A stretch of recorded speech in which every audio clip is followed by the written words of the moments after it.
Naja, sehr gut. Ich freue mich sehr, dich zu sehen. Ich freue mich, dich zu sehen. Und die Menschen, die mir folgen, freuen auch, dich zu sehen. Weil, ja, das Thema, was du mit mir besprechen willst, bestimmt ja gerade ein bisschen Deutschland, ne? Ja. Hast du irgendwas, was du gerne platzieren würdest, wo ich irgendwie sagen sollte, da ist ein Schwerpunkt? Oder wollen wir einfach nur ein bisschen reden? Nein, der Schwerpunkt ist schon die Zukunft der neuen Arbeit. Sehr schön. Geht es weiter? Ist das okay? Das ist okay. Oder Dann lass uns gerne starten, mein Lieber. Okay. Ja, ich habe nämlich ehrlich gesagt deine Bücher gelesen und habe irgendwie deine Arbeit auch sehr zu schätzen gelernt, habe aber das Gefühl gehabt, dass der Begriff New Work missbraucht wurde. Ist vielleicht zu stark als Begriff, aber irgendwie geht es in die Richtung. Ich würde gern von dir mal hören, was heißt es eigentlich für dich, wenn du an New Work denkst und was sind für dich so die wichtigsten Dinge, die du gerne mitgeben würdest? Ja, sicher. Also erstens etwas, das mich sehr manchmal ärgert und manchmal enttäuscht und manchmal zu einer Art Raserei bringt, ist die Tatsache, dass der Ausdruck neue Arbeit wird so oft missbraucht. Und Menschen haben alle möglichen Vorstellungen von der sogenannten neuen Arbeit, die eigentlich mit dem, was ich im Sinn hatte, als ich diesen Begriff langsam anfing zu formulieren, nichts zu tun haben. Kann ich dich fragen, reden wir jetzt nur ganz kurz oder reden wir jetzt was Längeres? Also sehr gerne was Längeres, so wie du es gerne möchtest. Ich zeichne gerade schon auf, dass wir ein Video haben und du kannst selbst bestimmen, was wir damit machen. Ich habe halt hier so ein bisschen in meiner Bubble, wie man immer so sagt, ich setze mich ja ein, dass sich die Mobilität verändert in Deutschland.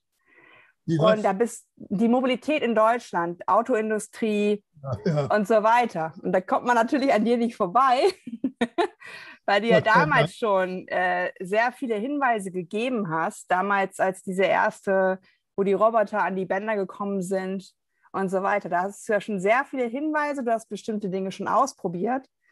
Und ich glaube, du und ich habe auch hier, das ist ganz lustig, ich habe immer so ein Vision Board und eins meiner, die Welt nicht in Ruhe lassen.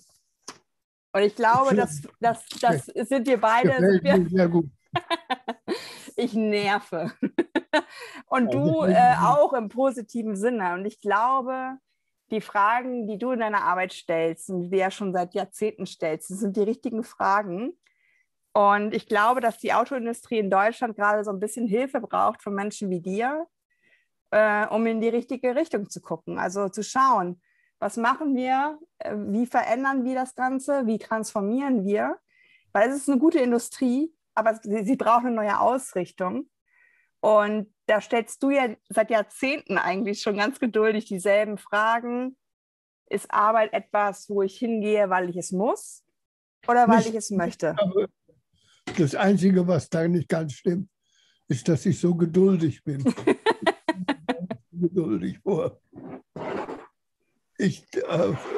Im Augenblick, also ich arbeite an einigen Dingen, die ich ganz gern erwähnen würde. Sehr gern. Erstens arbeite ich sehr intensiv. Oder lass mich dich erstmal fragen, können wir das ebenso gut in Englisch machen als Of course, we can, yes. Come here. Just a minute. I just asked whether we could do it in German. Yes. In English. No, I don't mind you do it. And she said, Yes. we could do it in German. In German? We could do it in English. In English. Okay, just a minute. Let me see what this says to me. Mein Freund ist jetzt gerade da und ich hätte ihn sehr gern in dieses Gespräch hineingeflochten. Ja, gerne. Wenn ich das darf. And of course. Okay, mach mal. David, mach es so, dass du gesehen wirst. Moment, entschuldige. Der Computer tut nicht ganz das, was wir... Da ist jetzt der Dieb. Now we are two wise men. Only one. Well, Of course. Two of half wise men. Wise guys. Anyway, I wanted to say something. With your permission, I want to say, number one, that I started the idea of electric cars a very long time ago. And I think it is high time to push that forward. And that's one thing I would just as soon discuss a little bit, if that's possible. The other thing is that I know this sounds quite crazy, but people have accused me very often of crazy things that turned out to be not so crazy after all. So anyway, I'm working very hard with David's help on getting something going with new work in China. To my mind, what is happening in China is of enormous importance. Yeah. And I am, maybe I can ask you, you're much closer to Germany than I am. Is Germany really aware of what is happening in China? It is a really good question, Frithjof, because I think that sometimes what we call in German satt sein. This is a kind of describing the automotive industry in Germany, because we have here now some kind of solutions like Kaufprämien, where you get money from the state when you buy an electric car. But the biggest market for our car makers is in China, because they are changing to electric vehicles. They are already putting an exit for a fossil fuel engine. And sometimes I think we are between looking upon China, which is really important, but also seeing, okay, what are they doing? And we are not able to do something ourselves. We are just watching what people and other industries are doing. So for me, it's the feeling of, yeah, they observe what is happening in China, but sometimes they are not so bold enough maybe to have decisions on their own, which is really important to give like a direction where it is going. Mr. Diehl from Volkswagen is the only one at the moment who is saying, okay, we get fully electric. All of the other car makers in Germany are just like, we have to be open for other. Can I interrupt you and ask? Of course. You, I didn't hear that properly. Which car maker in Germany do you think is aware sufficiently of what is happening with electric cars? Volkswagen. Volkswagen, yeah. Yeah. For me, it's just me saying this, but I see Mr. Diehl, who is the CEO, he is saying, okay, we are getting fully electric. There is no Wasserstoff, H2. We are going fully electric and we will see what is happening. And he is always observing Tesla to get to the right point. And he's observing the market in China, which is really a good one, I think, to be observing it. And that's what I can tell from my point of view in Germany. So you have a lot of faith in him. For me, it's not about just engines. It's about changing mobility also. We have 49 billion cars in Germany at the moment, and it is too much. This is too much. But I try to push the ones who are saying, okay, we get fully electric. But I also try to have another narrative, which is like child-friendly cities, places where you want to live. I live in Hamburg, and there are so many parked cars who are not driving at all. And I think it's both. It's changing the engine, but also cutting down. Do you want to get into this conversation, David? Let me mention something I've just thought.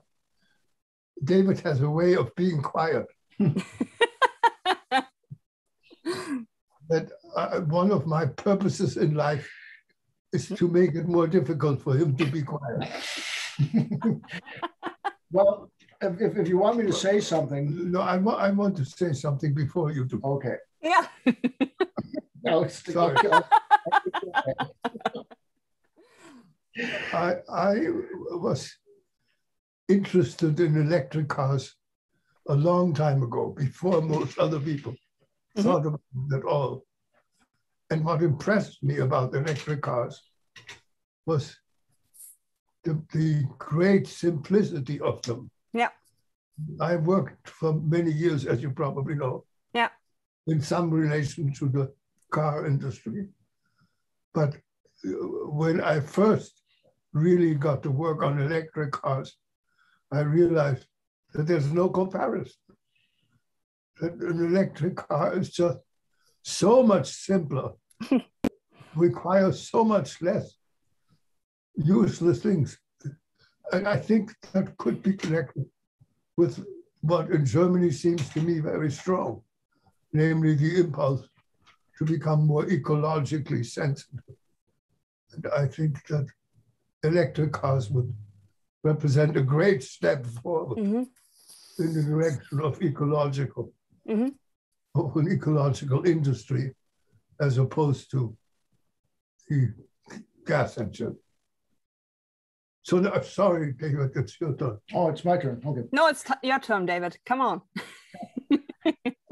I'm gonna probably, it's gonna seem like I'm changing the subject, but you may find me getting back to it. Frithjof and I quite often talk about me running for high office, political office. I have no name whatsoever, and I have no history in politics or serving in government. But one of the things I've decided, and Frithjof told me it wouldn't work, was that if I do run for office, I think my campaign slogan is going to be tax, tax, tax. Because I don't think Americans are paying enough in taxes. And that I think I'm going to lose the election just for having that as my campaign slogan. But one of the things we need to It'll be fun anyway. We'll get around to it.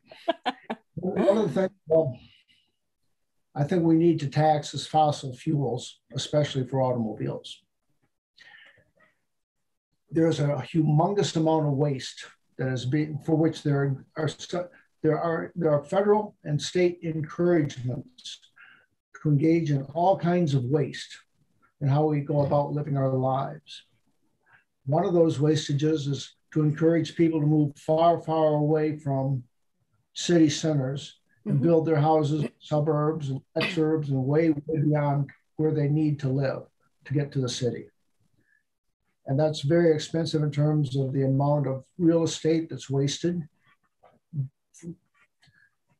Woods which could have deer in them instead have a 3-bedroom, 2-bath house on it. So it's wasteful in that way, but it's also wasteful in that you end up having people travel long distances to do their shopping, to do anything. And so what happened was one of the mechanisms of waste was what was called the gas tax. Gas tax was, I don't know, I'm speaking from ignorance here, but I know that the gas tax existed as early as the 1950s. You speak very well from ignorance. And one of the first things that Eisenhower did when he tried to get the national freeway system built in the United States was to place a tax on gasoline.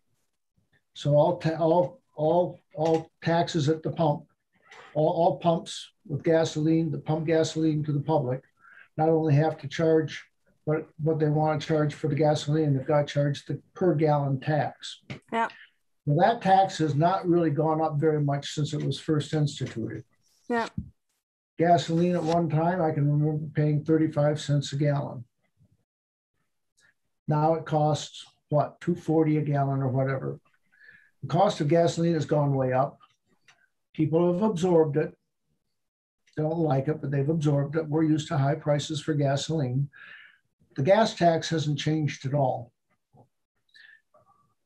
My opinion, if you want to encourage somebody to go electric, you don't subsidize electric, you tax the fossil fuels. Mm-hmm. You keep increasing the taxes, increasing the taxes, increasing the taxes of fossil fuels. And eventually people are going to say, well, I'm not an idealist. I don't care about the environment. I don't care about global warming. Mm-hmm. But I think I'll buy an electric car next time I buy a car. I'm wondering, does Germany have equivalent waste in their system in terms government encouraged waste? Do they have that built into their tax laws? And if so, is there any way of backing away from it? And what do you think of the idea of taxing fuels, fossil fuels, instead of subsidizing electric cars? If you talk to mobility activists like I am, for me, it's about making totally clear cost transparency, that you see when you're driving a car, it is also destroying something. And that your own mobility freedom, which is really feeling great because you have your living room with you, is destroying someone's freedom in the streets of a city. So for me, it's about really talking honestly about what does it cost, what are the climate costs, what are we destroying. And that is really something we are avoiding in Germany because we are always trying to have this golden calf of car industry. For me, I see really talented people there, and I see people with a vision, but it's not about private owned cars. It's about mobility. And mobility is about the need of getting from A to B. And it's not about a car, which I own on my private way. It's maybe about sharing. It's about having something for the BTO business, public transport, to build something which is really getting into society, which is not just standing like 24 hours a day. Mm-hmm. Now, do they, so I want to say, go ahead. It's my turn. I want to ask you, do you feel that Germany is sufficiently aware of the speed with which the Chinese are working on electric cars?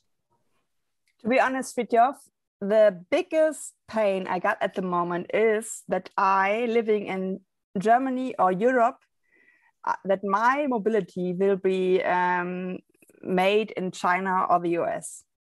I like to have something in Europe, which is like gaining a mobility Europe. But I think the people who are now working in the businesses of car industry are not seeing clearly enough that there's really something more than just electric cars. It's also just a system like apps. Where do you get your information about mobility? If I put something into Google Maps, there's always the car winning, which is not true because sometimes the bike is even a faster thing to go. And that is something I really put a question mark into because I feel that people are not aware in Germany what is happening in a kind of meta business. I didn't understand that. They're not aware of what? I think the people are just looking upon how many cars can I sell? And that is their question, because it's like every quarter of a year, you have to put this kind of Excel stuff and you're earning money and you're getting money. And they are not aware of how the ecosystem of mobility is changing, because people are not looking upon just cars. They want to get from A to B. And that it's not just even the car, it's like an ecosystem. And I think that is something that is missing in Germany, to see, oh yeah, there are people who have the need to get somewhere. How can we offer them mobility? not cars just. An alternative to cars. Yeah. Oh, yeah. It can also be a car, maybe, because when you live in a really rural area in Germany, there's not a bus running or something like this. But I think if you see the statistic that normally a car is just used for 45 minutes in Germany, it's inefficient. Mm-hmm. You agree? Mm-hmm. Do you have an idea about this? Do you have like a vision? Because you are coming from what do you really, really want to do? And I think sometimes we miss the point that people in car industry are getting to build a car there because they're really highly paid. At the moment, there's a struggle in Germany because we have this pandemic situation. And people in healthcare are really not paid that good as car industry is paying their wages. So sometimes I think maybe there's someone in car industry who wants to help, but he doesn't get the money when he goes to the healthcare system. Do you have any ideas about this kind of transformation? I didn't quite understand. What transformation are you talking about? I have a question, but tell me your question once more. For me, it's about Taylorism, because there is something where you do step by step building cars. And the people in Germany who are earning their money in car business are really good paid, and they get good wages. And in healthcare, it's not about this kind of high amount of money that they get from their day-to-day work. But at the moment, to talk it clear, they are saving our asses because they are working so much at the moment. And I think sometimes, as you did in your first try of new work, where some people made a yoga studio or changed to something else than car business, I think sometimes people need to be invited. Do you like to buy to make cars? Or maybe you have another point of your view in life and you can work there. You want to say? Well, certainly the incentives are set up in terms of how much money you make. Yeah, of course. As to increasing the sales of the product you produce. Yeah. I'm not sure that's all bad. It's very, free markets are very efficient. Well, regulated markets at least are very, very efficient. Mm-hmm. And I don't suppose we want to take away the principle that the more money you make off your product. I guess the thing of it is, speaking in terms of utility, utility is a word that was introduced to me fairly late in my life. I'm not even sure I understand it. But speaking in terms of utility, is the utility that you receive from enjoying something.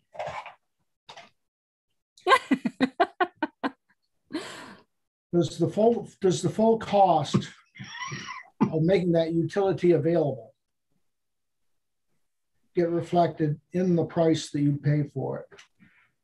And certainly capital costs money. I mean, there's a time value to money. A dollar now is worth more than $1 a year from now. Mm-hmm. And that's very efficient. The time cost of money is very efficiently calculated into our system, along with all the other costs of doing business. And with that, you can end up having economies that are very efficient. But those economies are not forced to consider what I was taught as a kid to call social costs, and now is called externalities. That they're not forced to account for the externalities that they're imposing on the world. Capitalism is quite inefficient. It can be quite destructive. Mm-hmm. And so I think, and I'm gonna be a bit of a heretic and say something after this that you may find surprising. But if she will find surprising, or I will find surprising. We both maybe. what I was going to say. I think what I was going to say was that the cost of raw materials should not be considered free to the miner on the basis, except for what it costs him to hire the steam shovels and whatever it is he hires to get the raw materials to where they're used. Mm-hmm. There's an intrinsic value in those raw materials themselves. The guy that digs them up isn't responsible for them being there. You can argue with me all day about who is responsible. I think God is, but maybe Mother Nature is a better word for some people. But the people who access these raw materials for us and send them to us to work with are stealing something from the common wealth of humanity. And that stealing has got to stop. Now here's where I'm going to say something controversial. There are tremendous social costs in the fossil fuel system, and not paying for the oil that comes out of the ground, not paying for the damage done to the atmosphere and producing it and using it. There are tremendous unaccounted for costs, social costs, in fossil fuel. But there is also tremendous social costs in the rare earth metals that go into batteries and generators and so on. And those costs have also got to be accounted for. And right now they're not being accounted for. But accessing rare earth metals is an extremely filthy proposition. It leaves you with all kinds of wastes that right now are not being taken care of, including radioactive acidic wastes. They're very difficult to handle. What do you do with it? You don't get rid of radioactivity by burying it. It just, anyway. So I think that before we do a calculation of whether or not we want to go to wind power, we need a taxation system that forces the people who are designing the wind power generators to consider the social costs of what they're doing, as well as requiring the auto companies to face the social costs of the products that they're building. Yeah. So now burn me at the stake.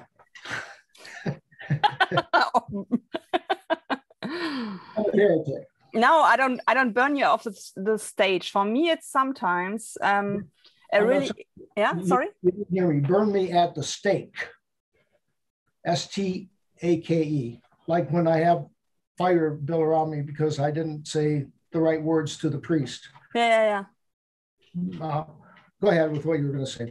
No, I just enjoy that we are chatting that easy, because I'm trying to change the car-centric view of Germans here in Germany. And if you have discussions with people who are kind of CEO, CTO, whatever in car industry, they're always talking about Arbeitsplätze.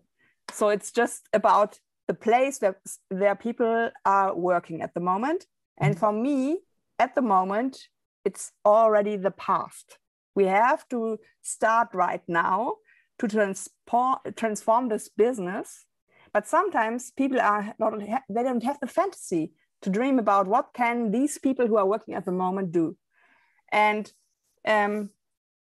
regarding the work of Frithjof, who's always broadening the way we can see work as Lohnarbeit, as a work where someone is paying you for 40 hours a week on a desk doing something.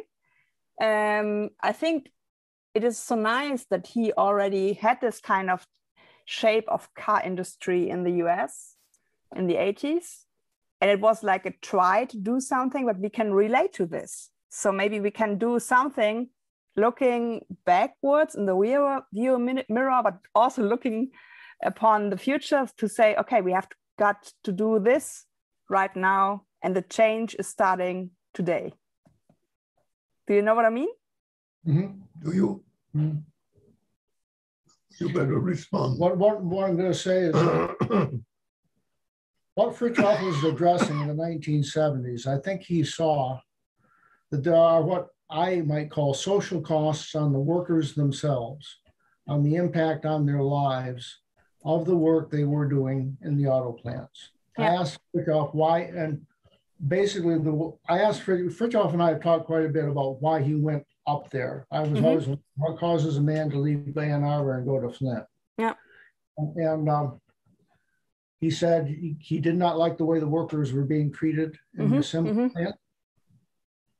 Yeah. And he wanted a change. Yeah. And what I say again, there are social costs imposed on the workers themselves in doing work in terms of waste of lifetime, if nothing else. Yes. Yes. And I think people are just learning from this pandemic where people are working at home. They're learning that they don't necessarily have to have a 40-hour-a-week, good-paying job that sucks their souls. Yeah. They can work at home at their leisure.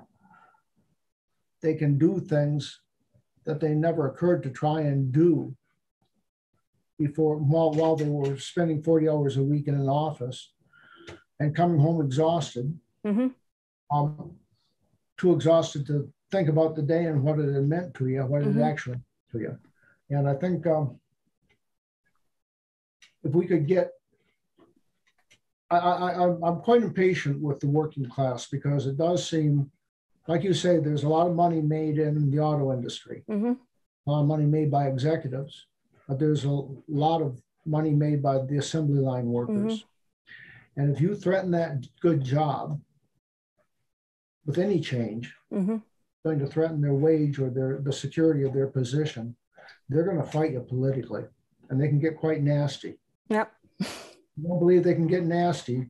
You look at who we had as president. Talk to me. You look at who was president for 4 years, just recently here in the United States. Yeah. That was partly a working man's revolution. I think also the people who are now in the kind of power that they can decide where a corporate, whatever kind of industry is going to, the people don't talk to the people, they just talk about the people who are building the kind of cars. And that is something I think that Frithjof is seeing this for ages in a different way, that he is inviting people to think about what are you doing every day? Why are you coming here? Is it about the money, or is there kind of a purpose? And to tell my story, for ages, I just stepped into this trap, work-life balance. I always thought, okay, work is really something I have to do, and then there is life, and there is a balance. At the moment, as an activist, I'm in a life balance. I don't earn 100,000 euros like I did before, but I'm happy and I have a purpose. And I can fight myself like I do this for creating a better world. And it is something as a kind of invitation from Frithjof, which is sometimes cut down because people are afraid to ask themselves, what will I do with my life? And so sometimes it's easier to get into a kind of corporate system where you get like 60 hours a week and you get paid very good. And then you have this once in a lifetime holiday every year, and you have to spend money on it because it's the only free time you have. And then you cut down and you think, what am I doing here? Oh, let's get back to work. And that is something I really want to open the people's mind to see, that the work of Frithjof already get this kind of roots to think about what is work, what is life, and does it always be a kind of diametral system? No way, I think. And it's an invitation to think about it, I think. Do the two have to be necessarily separate? Yeah. Can I change the subject? Oh, of course you can. Thank you. Thank you. No, I mean, David and I are from the start very different kinds of people. Okay. Doesn't seem so. And at the moment, I am very preoccupied with what I think is already happening. Yeah. That unemployment will go up and poverty will go up. And I'm very concerned with how does one think in Germany about the coming unemployment and the coming poverty. Can you say anything about that? I think the focus at the moment is about saving car industry and others kind of big industry, but what is about gastronomy, what is about restaurants, what is about solo self-employed people who are working for their own. I think there's a lack of focus regarding culture, business, regarding theaters and stuff like this, without really billions of money, of our money, of states' money into the car industry. But we didn't get the point to say, okay, you get your money now, but you have to go climate friendly, you have to go reducing car amounts in Germany. I think in Austria, it's a better approach because they get the state money also, but they are cutting down the flying just internal of Austria. So they have this kind of light system where they can go. And I think sometimes it's really hard for me to see when people are building something, it's more precious than saving people's lives, like in childcare, like in hospitals. And I think there's a bit of a disbalance at the moment. And I think I really appreciate what car industry did for the last years in Germany, but we have to go and move on further. For me, it's like something we have really like this Paris climate agreement that should be something like a lighthouse where we can go.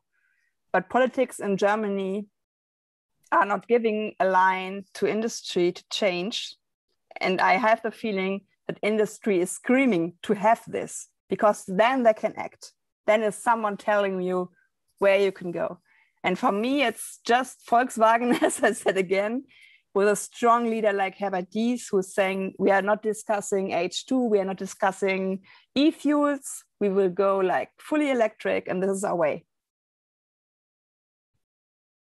I think he is really impersonating leadership, as I see someone who is a leader who is telling, we don't know what there might be, but we are going this way. We're going the first step, and let's go there. How are the workers reacting to that? I think they are really feeling comfortable with it, and they have a kind of being proud of it, because at the work show in Shanghai, which is not happening, they are putting the models of Volkswagen there. They are all fully electric. They are too big, in my opinion. They are already SUVs again, but they are fully electric. And for me, it's something where the workers can say, okay, I'm proud of this man who's leading my company because he is telling us where to go. Everyone else is going like, nah, let's stay a bit dizzy. We can decide maybe next year. We have plug-in hybrids, which is really awful. And I think I am in contact with people from Volkswagen, and they are proud of them. Yeah. The Germans have some advantages over U.S. Americans. It's a forming policy that is socially responsible. Germans are quite united in their consciousness, in their identification as German. And they're quite proud of it, have good reason to be. There are some blemishes, and they're handling them as well as they can. But for the most part, Germany is quite an accomplished country in terms of the strength of its economy, in terms of its technology and its engineering and so on. And they're also quite united behind their government. If the government tells them to stay home and wear masks when they go out, they stay home and wear masks when they go out. The United States is balkanized. And United States is what? Balkanized. Yeah, did you hear that? And what serves the interests of auto workers in Flint, and what serves the interests of the hospital workers and who are handling the pandemic. Mm-hmm. You know, we have all these interests that we expect to be fiercely protected and fiercely advanced, which sometimes counter each other. But do you, sorry to interrupt you, but do you not just, as I have like this kind of contact to people who are working in the car industry, I sometimes have the feeling that the workers are way far away in the kind of vision what they want to do, and CEO, CTO level is just arranging money they get from, I don't know, because they are paying so much wages. But if I talk to the people who are really working to build cars, they say, I like to be proud also in the next years of it, and I like to have it climate relevant, and my daughter is going to Fridays for Future demos, and I like to be part of the change. So sometimes for me, it's just like they are talking about the workers, but they are not talking with them. I think they are already ready for change, but they are waiting for someone who will tell them, now we are going to something different. I don't know. Well, maybe, are you speaking now from the viewpoint of German workers? Or, yeah. I'm not satisfied. We lost her, I think. I want to say something. Yeah, of course. I know unheard of for me to say something, but I'll say something. Of course you can. The thing is, do you agree with me?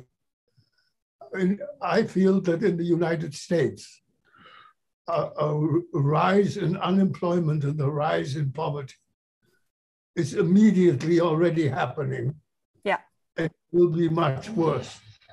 Would you say the same thing about Germany? Is one worried about unemployment in Germany or not? I think one is worried about unemployment as a way to, we don't need to change. If we just stay here, it's safe. I think in the US, it's more about gig economy, of having 3 jobs in one person, and you're having be an Uber driver, then you can do like a pizza delivery. That is not so established in Germany here at all. But I think the mistake is to think if everything is now just staying as it is, we are safe, and we are not safe about it. I want to understand that better. Mm-hmm. You think in Germany people feel that where they are now is safe? Yes. And you don't agree? They don't have the kind of vision. I think when you talk about people in Germany, what can be with car industry, they're always telling me it's such an important part of the industry. It's such an important part of where we get the money from. And I say, yeah, but China is ending combustion engines. London is ending combustion engines. So we have to fix this if we still want to be a force about mobility, car mobility. And sometimes I feel that people don't have a vision because the leaders don't have a vision. And that is something, making this kind of thing that you already did for ages, that it's not about going to work for someone, it's about going to work for yourself. Right. Yeah. So what is your vision? What do you think, Frithjof? What can I nudge or whatever? What can I do to show them I really appreciate what you did the last years? But well, we have I very much have a vision, and I'm not modest about it. Mm-hmm. In addition to the way of manufacturing, mm-hmm. we have practiced now for maybe 200 years. Yeah. I think there is another way, an alternative way to manufacture. Mm-hmm. I take very seriously that I know some people think this is a pipe tree. Mm-hmm. And it's not really very serious. I think it is very serious.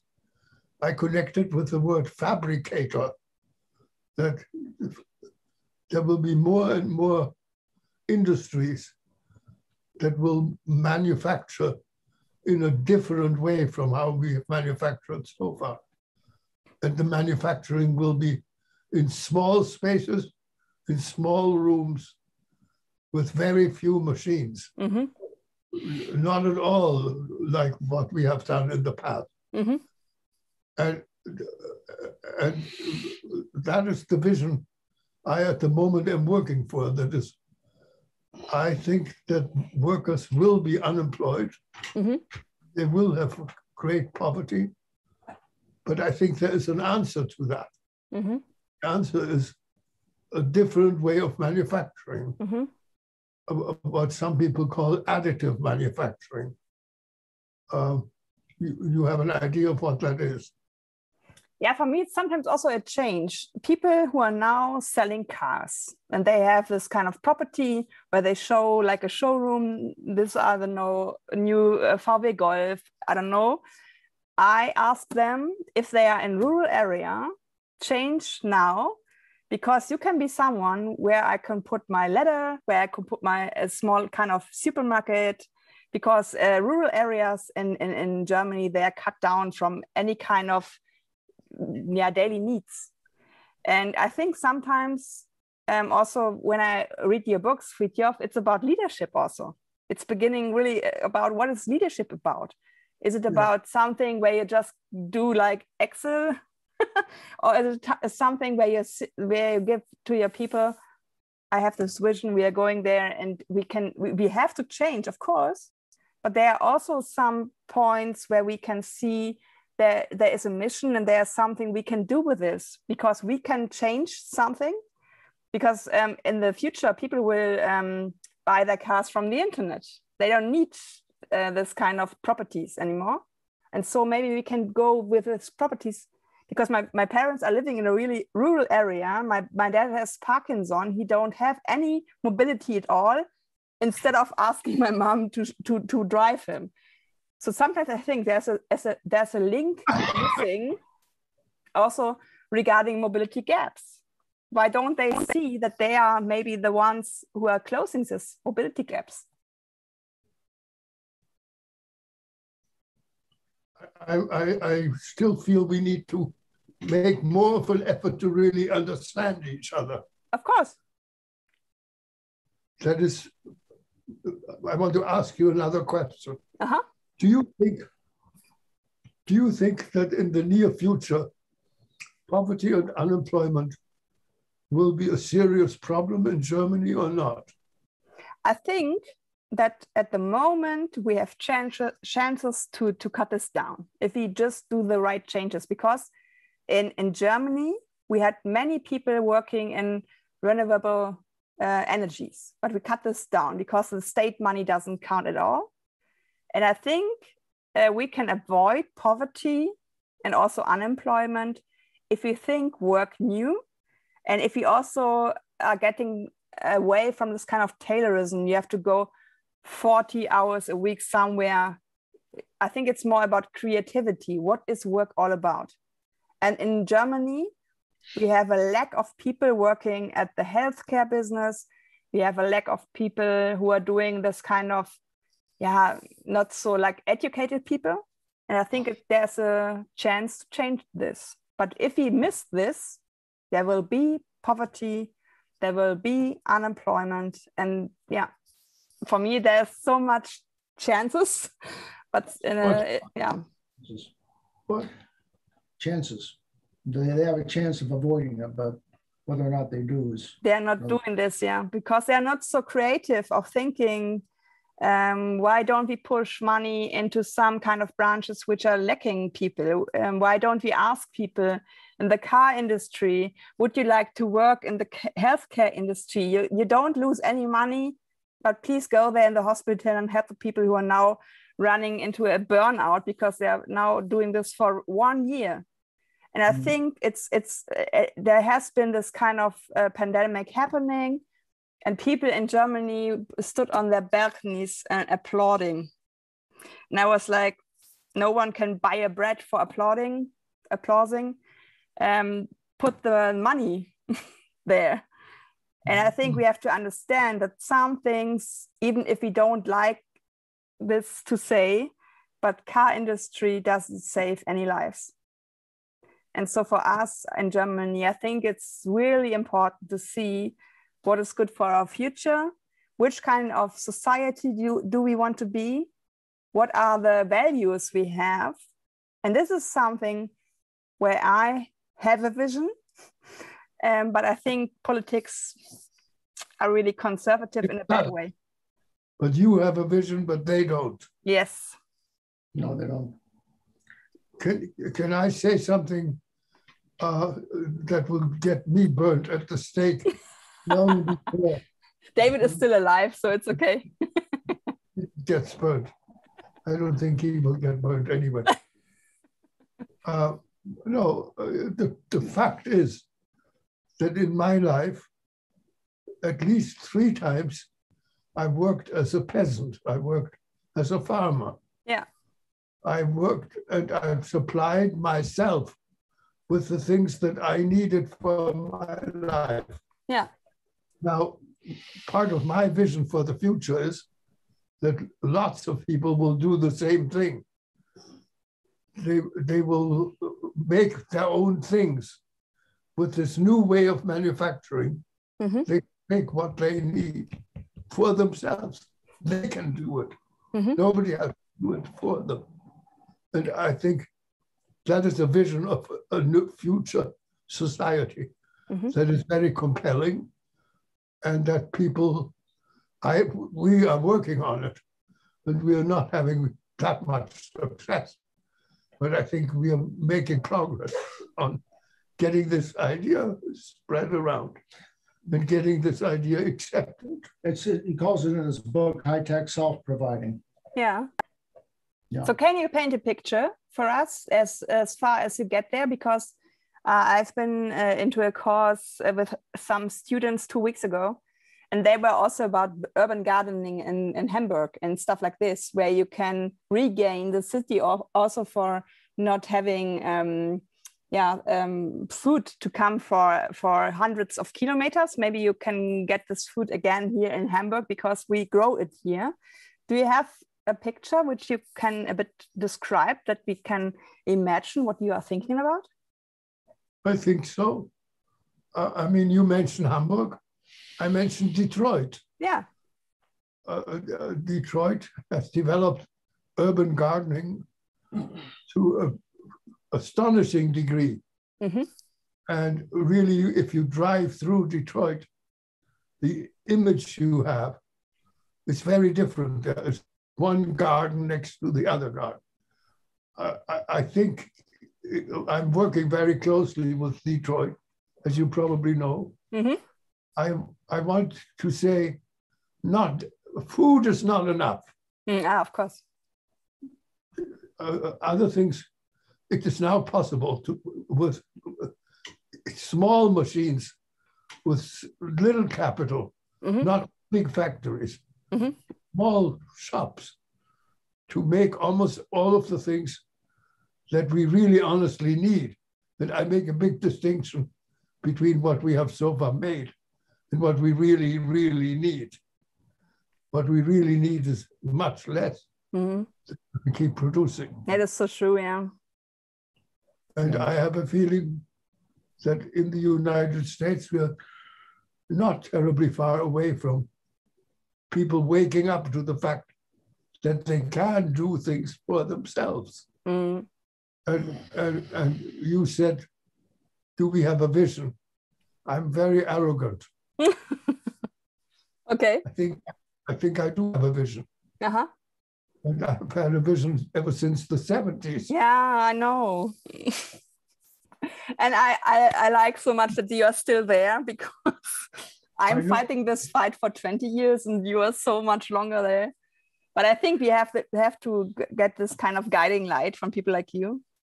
And what is your conclusion for leadership? What are the leaders of the future, or maybe of tomorrow, which is Sunday? What do they need? What do you think? What kind of skills do they need to make this change happen? quite frankly, I think that David and I are not very good at creating the publicity that we really need. Ah. What we need is to become known Mm-hmm. much better than we are now. Mm-hmm. I've made some considerable progress, but I'm not at all pessimistic. I'm very optimistic, but we have to do much better at communicating. One of the things that David sometimes refers to that I said a long time ago, Mm-hmm. our task is mainly a pedagogical task. Mm-hmm. We have to teach people. And we have to teach people so that they can understand the vision that we actually have had for the last 30 years. I think that's possible. We're not very good at it yet, but we can get better at it. And people who are having nice ideas, Frithjof, are always bad at self-marketing. That's always the problem, because we don't shout that loud as some lobbyism does. So if I get you in contact to people of car industry, of CEOs, and I can send my video to them, I highly appreciate it, because I think they need this. I would love that if you could. Yeah. I would talk to them until 4 o'clock in the morning. And David will be asleep, I guess. But I think it's, sorry, I don't want to interrupt you. The computer message I received from you said that we thought you were going to be doing it at 1800 Eastern Standard Time, which is 6 p.m. our time. But apparently you meant 1800 your time, or 1200 Eastern Standard Time. So that's why we didn't hook up with you as soon as we No problem. I had a bit of a glass of wine. Okay. And I was still waiting for you guys, because for me it's always it's like embracing people, because I think it's not about being young or old, being white or kind of whatever. It's about connecting the people who are willing to change and who are also knowing the pain of change. Because for me, it wasn't also not that easy kind of step to go out of this corporate area where I was really safe. My parents were really proud of me because I had this good job. And I was always feeling like something is missing. Your parents too? My parents, my daddy is, my mom worked, she's now in retirement in kindergartens. And my daddy is leader of Finanzamt. I don't know.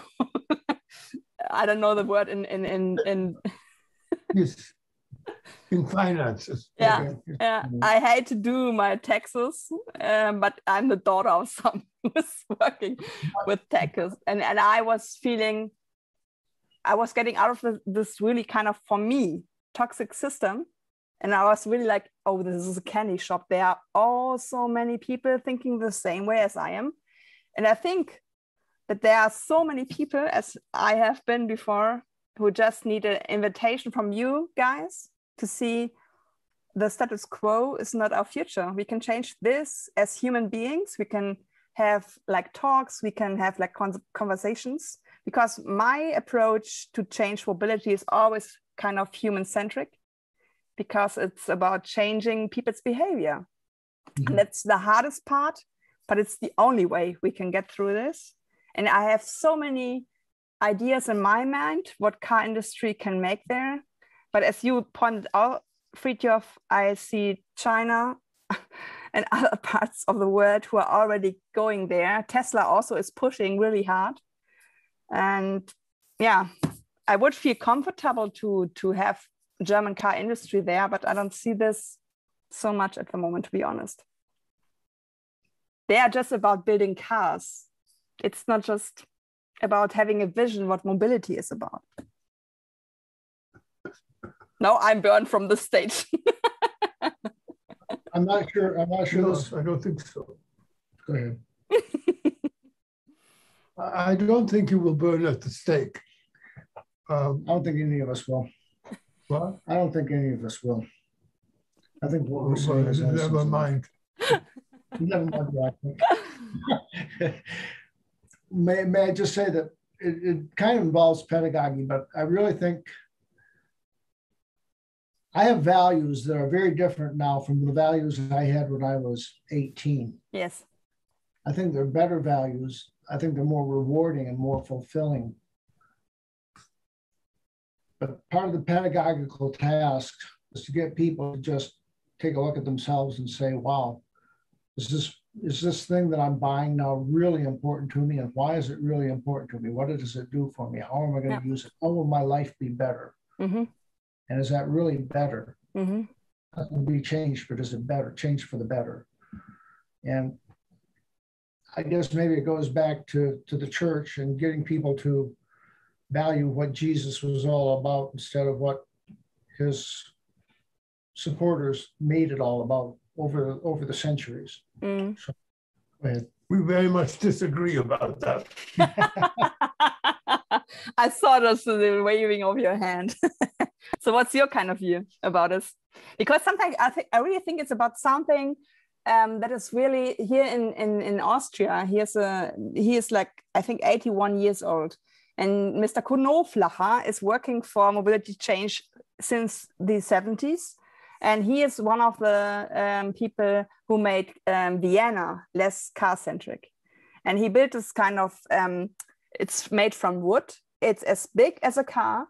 And he put it on his body and just walked upon the streets just to see people. This is ridiculous. Why do you do this? And sometimes I think it's about, we are so well educated, but we sometimes need this kind of visualization what we are doing at the moment. And here in Hamburg, my heart is always broken when I see children who can just go always to the next corner, then they have to wait when the parents are coming, they have to go like, and then they can go further. They are calling it the turtle. They are going between two cars, making like this, and then they cross the streets. Mm-hmm. And I had the childhood in rural area where I pinged my friends and we were playing on the streets.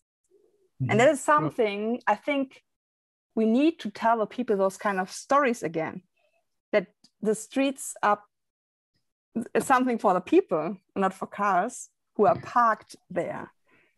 And that is something I have in mind, and I really like to build this up, but I need some more buddies and cooperation about this.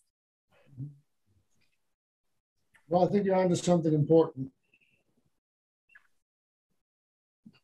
He said you're onto something important. What do you say to that?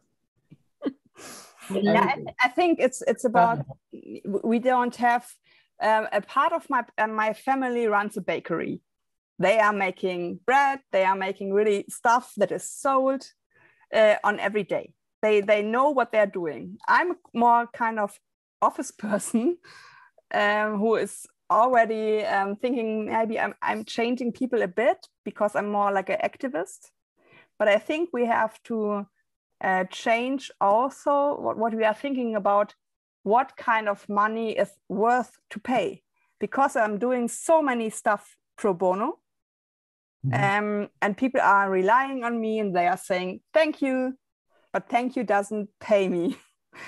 So it's always this kind of balance we need. And I think Frithjof's ideas of what is work about and why are we doing so many hours a day to work, we need to rearrange this again.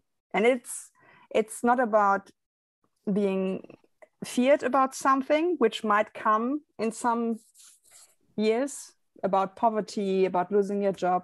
At the moment, we can be there like lust of life. I don't know how to tell it, but we can have a look and ask the people, what are you doing in your free time? Maybe people are working in hospices or hospitals or whatever. Why don't we get the money with them into something where we need them really?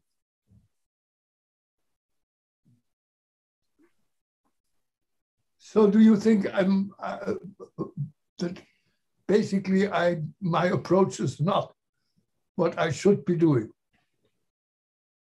I think your approach is to raise up your voice and be even louder as you are, because your approach is right, because you are asking the right questions, but of course, you're putting people out of their comfort zone.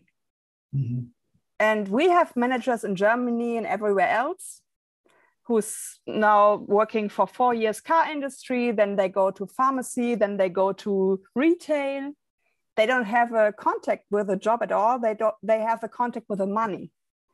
And I think, Frithjof, that you are more a voice of the workers, that you are more a voice of the people who are doing the real work. Yeah. But there is this kind of CXO level they normally talk to maybe, and we got to go there deeper to have the workers we ask them, what do you think about your future? What is your vision? What do you want to do? You're totally on the right path, but some of the people I know in CXO levels are stretching your approach for new work, for work harder, work more. I don't know, stay there, be like the Google family. Yeah, of course you have to go to your own home to have a shower, but maybe you can have a shower also here. So sometimes for me, it's new work is for me the right approach, but people are telling the wrong story compared to what you did there. I think that's something that Frithjof appreciates very much, because he has told me that the word new work, in fact, Frithjof kind of coined that term back in the 70s, but it's become more generalized, and there's a great vast array of things that are being presented as being new work. Yeah. It's what Frithjof calls work or the job system on a miniskirt. In a miniskirt. Yeah. I like this. Because the same evils are still there. Yeah. It's just a little bit more attractive. Yeah. Not that not that it's really sexier. Yeah, they're sexier. Yeah, but maybe we can shape a kind of new narrative, and that we can embrace that people. Some people are also, for me, to be honest, I like so much the work of Frithjof, but I found myself at the point where I didn't like the word new work, because that people are stretching it so much, and it's more like a modern slavery kind of part of the word. And I was like, I read these books. Why are you so misunderstanding what he's telling you? Why don't you get out of your comfort zone as a leader? And I think that is something, maybe, I don't know, if you need some new narratives regarding new work, or if you need also something else like new work. But I feel that many people are feeling there is a change coming. And I think they are really longing for people to give a hand, to give them a kind of orientation. To give a hand. Yeah. I would very much like to have more conversations with you. I am learning a great deal from listening to you.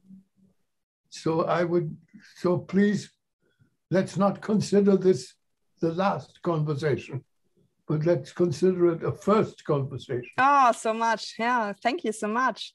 Please, let's do that. I will stress David again. Okay.